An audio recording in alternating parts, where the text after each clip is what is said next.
הגברת ציפורה פרידמן נולדה בשנת 1932 במולדובה, לאחר מלחמת העולם השנייה. בשנת 1946 ניסתה ציפורה לעלות לארץ ישראל דרך הים, אך הבריטים תפסו אותה והיא נשלחה לקפריסין. שם למדה את תורת החבישה.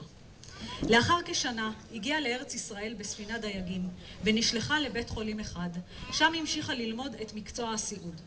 התנדבה להגנה כחובשת ועם קום המדינה המשיכה לשרת בצה"ל. במהלך השנים עבדה כאחות בבתי חולים רבים, הקימה מרפאה אצלה בבית ועבדה במשך שנים רבות בהתנדבות. ממרומי גילה ממשיכה היום ציפורה, אם, סבתא ואף סבתא רבא לכתוב ולתרגם ספרים שמספרים את סיפורה, 260 עד היום. אני מתכבדת להזמין את הגברת ציפורה פרידמן לשאת את דברה.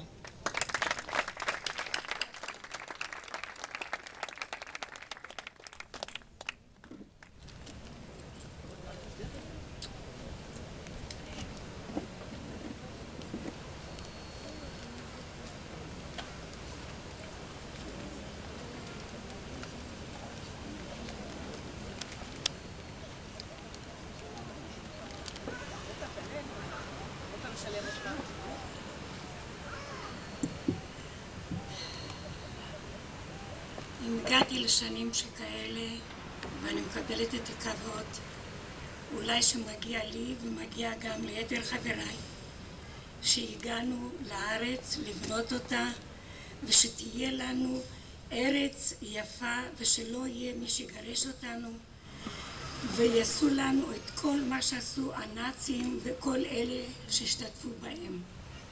אני שמחה מאוד שאני מקבלת את ההזדמנות הזאת להגיד את שתי המילים האלה שאני אומרת, כי הזדקנתי ועשיתי המון דברים למען שאחרים יוכלו לזכות שיהיה לנו צה"ל אמין וחזק, ולא לשמוע בארצות אחרות, רק לשמוע לנו ורק לצה"ל, שצה"ל היא היחיד שתוכל לשמור אותנו וליתר הדורות, אבל שאף פעם לא נזכה להיות מה שגירשו אותנו ועשו מאיתנו מה שהם רצו.